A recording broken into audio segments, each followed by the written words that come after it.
It has been quite a while since we did part 1 to this series, but we're back for our second go at IoDA suggestions. There'll be some in here you like, there'll be some you don't like, and there'll be some that you'll probably think, why on earth are they here? But if there's just one suggestion that you think may be worth picking up, then that is a little success. Also, thank you to everyone who voted in my poll for the YouTube photo update. I've changed the profile picture, I've changed the banner to what I felt was most appropriate. So the profile picture literally resembles my character in game, and then the banner was the really cool purple one, which unsurprisingly got the majority of both the votes that I put out. First up though is going to be these iconic weapons. It is the Bloodletter of Nulgath. Once upon a time you used to be able to get this via the Blood Orb quest. However, just looking over this right now, it looks like that quest has actually been removed. So you can't go along, get the Blood Orbs to get the Bloodletters. If you want the Bloodletters, it does appear that you just literally have to go along and IoDA it directly. So do your research before going along and IoDAing any of these, but hopefully the information I give you throughout this video will be pretty accurate.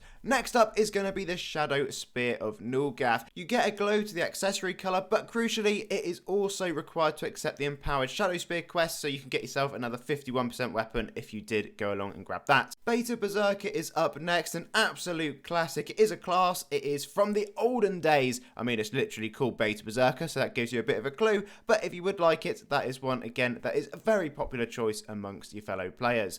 Okie dokes, the Talons of Nulgath. Important to note with these, you can also get the enchanted Talons of Nulgath as long as you have this standard version. You have to go to Warlock's Enchantment Shop in Nostalgia Quest and merge them with the normal Talons. The quest from the Primal Orb for this has been removed, so don't go about doing it that way. It looks like you can't anymore. Lovecaster brackets armor is very important. You go for the brackets armor one because it is required to access the Lovecaster shop. And you may be wondering, why should I get this armor to access the Lovecaster shop? Well, I'll tell you why. Because if we flick over to our next page, as you can see within here is a pseudo rare shop in Curiosities, and you can get yourself the Lovecaster class as well. So 2 items for the price of 1 with that one right there. Next up is the Shadowspawn Crew Mask. This is one that was just on the popular list. I'm not really sure it's my personal cup of tea, but I'm sure to some of us watching this, you'll be thinking, oh, that's a nice cool helm, maybe I'll go grab that. Next up though, we're moving on to the Champion of Light Armor. This is one that I tried to suss out, but it's getting a little bit confusing. So, long story short, it is a really nice armor, particularly the female one. I think that's probably the reason most people are picking this one up, but it is within this pseudo rare shop. It reads to me like you have to have bought this 7500 AC Champion of Light set maybe, or like some kind of special package to access it. I think you just get the single item when you IoDA. For those who love Frostival all year round, here is Prismatic Elf, a lovely colour custom armour. It's limited rarity back in the day, and it is colour custom to the base and trim colours. There is the female version on screen. Demon Huntress Horns shop. Now, we're talking about this because the Demon Huntress Horns are again a popular choice, but you can get them from this Curiosity shop, or at least you can get the Demon Huntress Horns from the Curiosity shop if you have the pink Demon Huntress Horns. So, the next suggestion is pink Demon Huntress Horns, as long as I've understood this shop and the Curiosities correctly. Another popular one currently is a player's hat. It's just a little bit different. It is colour custom to the trim colour, so you can edit that a little bit if you'd like to, but something a bit different in this video. Now we're moving on to a couple of collection chests. We'll try to include some of these in each video. Collection chests are the best ways to get bang for your buck, because if you missed them a few years ago, you can go through, and as long as you get the collection chest itself, you'll get all of the items within it. So we're looking at the Nulgath Collection 2021.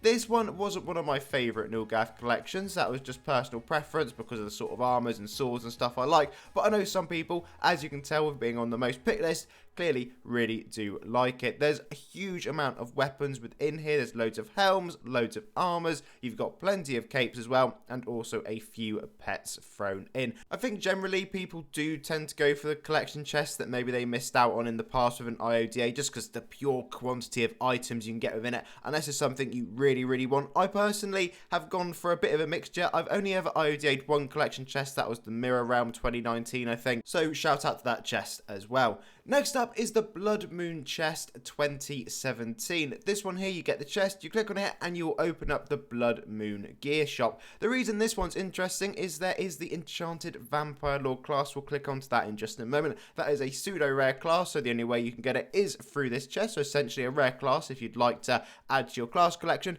and plenty of vampire items. Vampire gear is generally pretty cool, and I know the majority of us do like going along wearing a bit of that, maybe from time to time, or maybe you are on the werewolf side of life. There are a few helms within here as well, not as big as your typical collection chest. I can't remember when they actually started doing collection chests, but 2017 sounds about the right time, and this looks pretty in line with it, but it was just too long ago to really remember, to be honest. But there you go, there's that one there.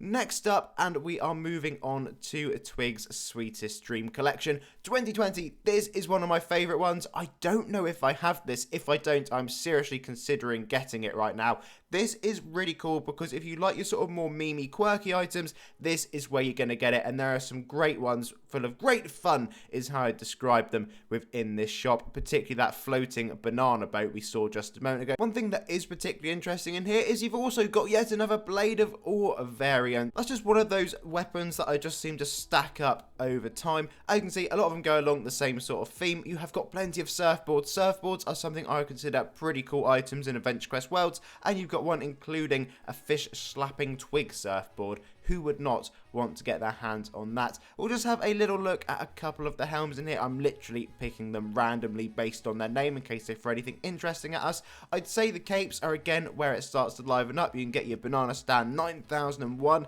as well as some cool pop bubbles in the background, and the pets, including pets on surfboards. Now, if you don't want a pet on a surfboard, I would be questioning everything. Next is going to be the Icy Eternal Flame. I like to throw an Eternal Flame in, and this time, if you like blue, this could be the one for you. Next up is going to be the Guise of Nulgath, another quick little helm to put in here. Looks like it was from quite a while ago. Nulgath Roar to be precise. Dragon Phantasm is up next. This one appears to be a cape. There was only 8,000 of them available, and that is quite a bit of colour custom that appears to be able to go on with that item. Part of this, I've decided we're going to include each of the original limited quantity shops at the end of these videos. So this is the first limited quantity shop items you're seeing on screen now, just for a bit of an OG throwback in case any of them you particularly like. I'm not sure I'd necessarily get any of these ones, but if you do want someone to say, hey look, I got some of the first ever limited shop, then you could get one of these three. Okie dokes folks, thank you all very much for watching. Please do make sure to leave the video with a like, and of course subscribe if you are new around here. I'll be back really soon for another one. It's Deja's birthday this weekend, so hopefully we'll see what that event will bring for us this year. But until next time, have a lovely day.